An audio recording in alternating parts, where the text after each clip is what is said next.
Okay, the next item on the agenda is to review and discuss MyRichardson app. Mr. Johnson. Thank you, Mayor. Members of the council, we were very pleased to have Steve Graves and a member of his team here.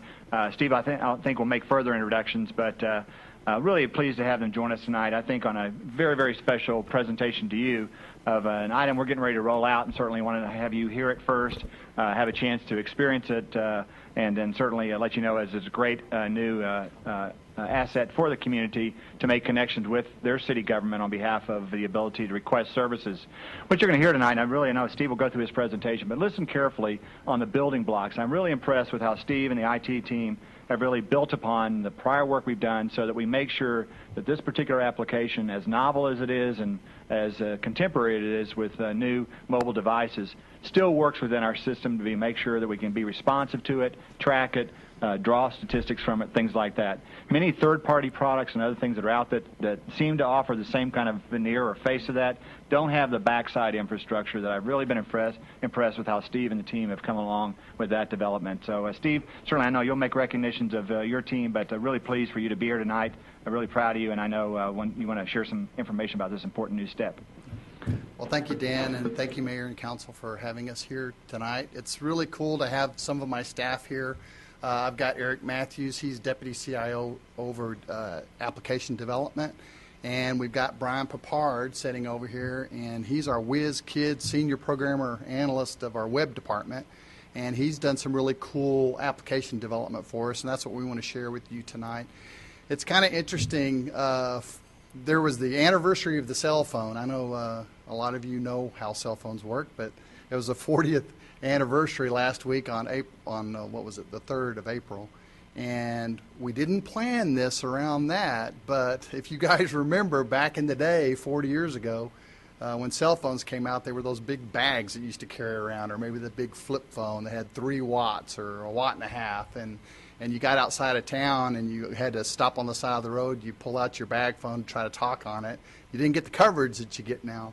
Well, now there's all kinds of new technologies out there. We have a very robust LTE system here in Richardson between AT&T and Verizon and all the different cell providers that we have. So as evolution continues with products like that, of course you're going to have applications that will use those tools that you now have on your waist or in your purse. So it's really cool for us to be able to develop things like that and be able to bring it. Now, Dan talked about the evolution of this. We're here today to talk to you about how we've evolved to where we're going to be bringing out this new tool tomorrow.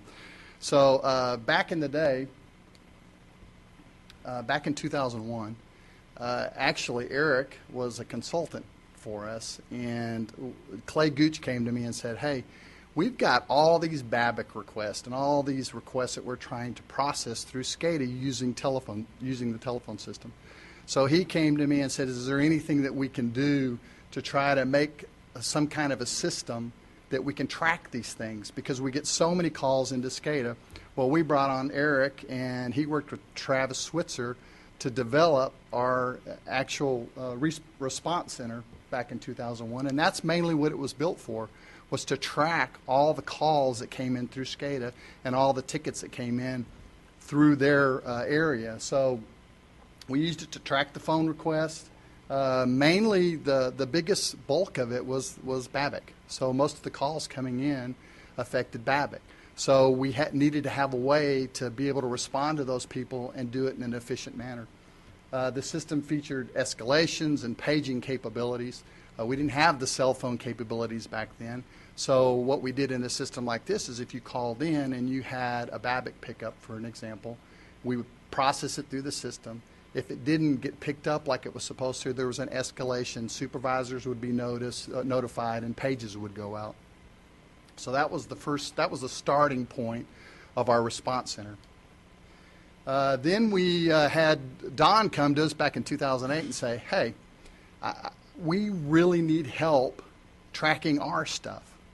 And in 2008, of course, we had the web. We had all the tools that you had on the web.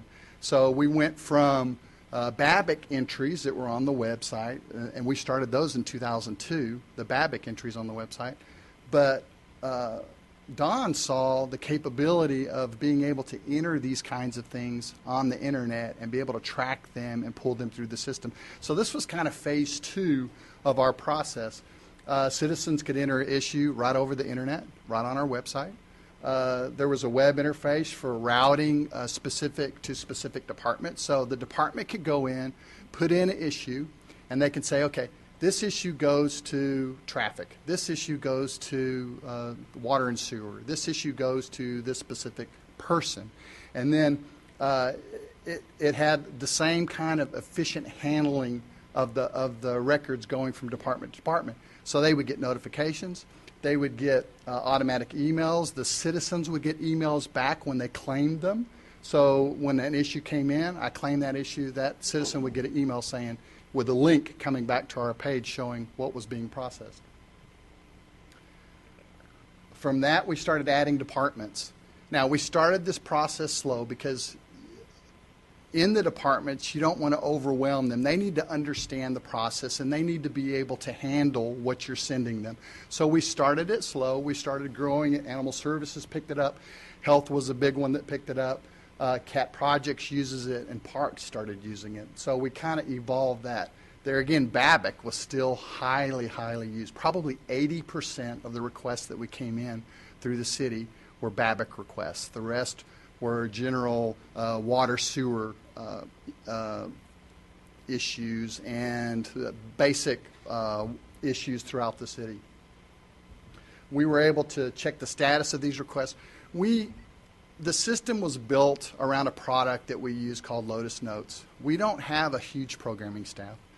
Lotus Notes allowed us to build templates and build these applications easily and efficient. You know, sometimes you can get into building something and it takes you years to do it. I mean, if you guys wanted me to build a public safety system, a CAD or RMS, or you want me to build a financial system or something like that, it would take us years.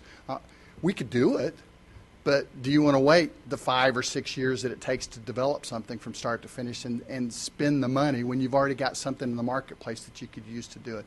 So we have to look at the tools that are available to us to be able to produce some of these things and do them efficiently. So we selected Lotus Notes to do that. So our back end, when you look at these screens that we're showing you tonight, those are mainly Lotus Notes back ends with templates that show you information and then store that information. So when you look at this slide, back in 2001, 2002, we had 32, almost 33,000 requests in the system. You can see in 2008, we're up to 88,000.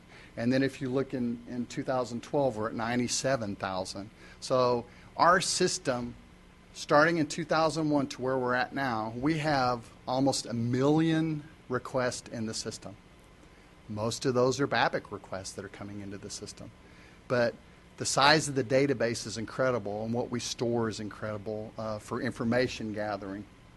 The web actually took off in 2008. Now, I said that the BABIC requests started like in 2002. So we were accepting web entries in 2002 using the BABIC system. So here's what we're here to brag about tonight, that we're very proud of tonight. This is our new MyRichardson application. These are 3 screenshots, just a basic look. I know that you guys have probably heard of the city of Houston or maybe Minneapolis, Minnesota, or some of the cities that have developed systems like this. Dan talked about it a little bit, but me showing you the history of where we've evolved. When you look at a Houston that spent $5 million building this application, they built it from the ground up. We started 12 years ago building this system. So this is just a little add-on to the system. And it was a team effort in building this. I want you to know I mentioned Eric, I mentioned Brian, but Jared over here, he works on the website, and he's got a marketing degree, and he works on design. If you look at the application, MyRichardson Intro, he designed that look. So he put together the look. He worked with Brian Papard. Brian developed the actual application itself, and then Eric feeds the information up to that system. So it's a multi kind of thing, and the departments were exceptional on developing this. As a matter of fact, our future look at different things that we want to do involves the same kind of thing. We want the nice look, we want the technology in the background, and we need that data infrastructure to support it. So that's our main goal. If you look at this, we've got a new issue. We got My Issues. So down in the profile, if you key in your profile information, which includes your email address, your name, and your telephone number, and it matches, and you submit a new issue, all of your issues are going to be tracked in My Issues. So, and we're going to give you a live demo in a second, but that's the basis for this system, is all of the issues that we key in the background on the website automatically get fed into our application. So that database that I talk about in the background is what feeds this information.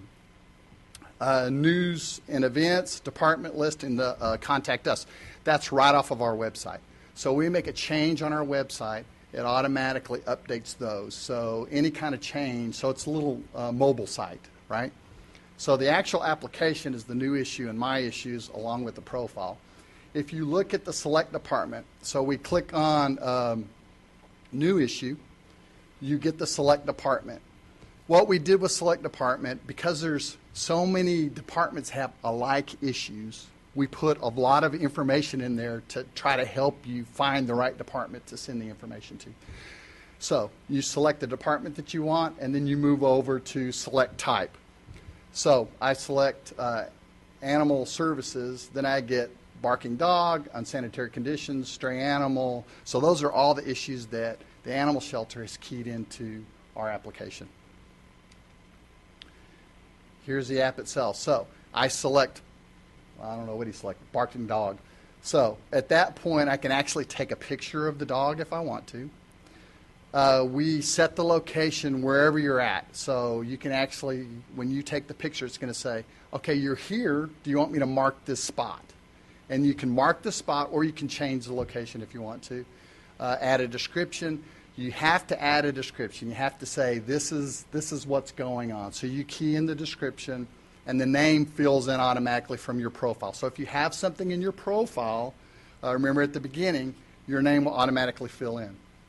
It grabs your location, puts it there. Like I said, you can change the location if you want to. You can see a picture, you can see a description. It shows submitted and resolved. So when you submit it, it goes into our system. It gets tracked through to a department. That department says, okay, that issue goes to Steve Graves. Steve Graves gets the issue. If he doesn't take care of that within a specific amount of time, his supervisor is notified saying he hasn't done what he's supposed to do on this, and so it tracks its way up until someone takes care of the problem.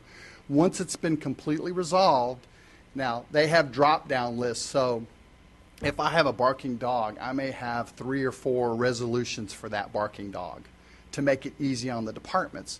So they go out, they take care of the barking dog, they select from that list, and it automatically updates and sends a notification to whoever created the issue. Demonstration. So we're gonna tag into my iPhone 5. Brian's going to hook into it, and we're actually going to show you the app. And if you see a little cloudiness here, it's not the app. It's the projector. Okay, I'm warning you ahead of time. It's not the app. Okay, we tested it.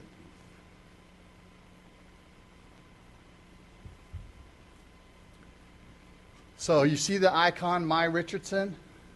So Brian will push that, and then we're off and running. Okay. The way the app works the very first time you use it, it's going to have an agreement page. It's going to go through and tell you, do not drive and take pictures. It's going to give you all these things, and you have to agree to it before it moves forward. It marks that in your phone, and it keeps that from that point on. So until you switch devices or you have a problem with your phone, it's going to keep that agreement so you don't have to do it every time. Okay, so you do it one time when you start. We didn't put that thing about your soul and the devil in there, so you're okay with that. But here's the app. Once you've agreed to it, you come up to the app, you key in a new issue. Go ahead and select something. Just kind of jump through. Oh, he goes right for the mosquitoes. I knew. It just makes me want to itch right now. And he's going to take my picture as the mosquito, I'm sure. So you see, there's my picture. You can use it or retake it. And then you want to set the location. So it says, here you are. And this isn't preset. This is live. And it shows the address, 411 West Arapahoe. So you can actually go down there and change it. You can move the icon somewhere else if you want to. You can actually you can live in France. You can key in an issue from France. Now, we're not going to accept the location, but you could key in, I'm on vacation and something's going on at my neighbor's house. So you can actually key that in to our system from wherever you're at. If you're outside the city limits and you try to set that location, it is going to say, you're not in Richardson. So this isn't a good thing for you to be doing. The issues come in when we don't, we look at the issues, so we determine whether or not it's a good issue or a bad issue. So if someone's messing around, we just delete them out of the system. They don't go any further than that. He sets the address, clicks done. And so you can see he's got an address there. He had a picture. Now he's putting in the description.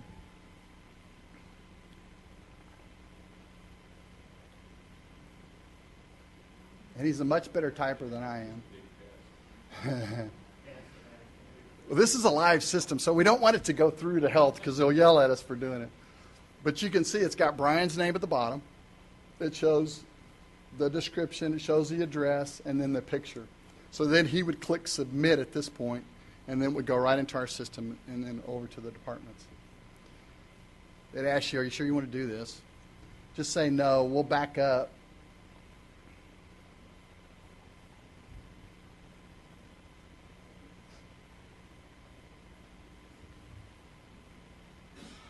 It's going to make him back all the way out. Okay, go to My Issues. Brian has put in some issues, and you can see it shows in here that they've been resolved. If they haven't been resolved, it'll just show a date in there, and you can go through and check each one and see what you think. So you can go in, and it'll tell you the type, high weeds, location. It just gives you information about it. It says when it was submitted and when it was resolved. So it gives you that. The main purpose behind something like this is to give us more eyes out in the community. It's really to keep Richardson beautiful. So it's to use the tools that everyone's carrying with them nowadays. Little kids have smartphones. So when you start thinking about the evolution of technology and where we're going to be in the next, I can't tell you where we're going to be in the next 3 years or 5 years or 10 years.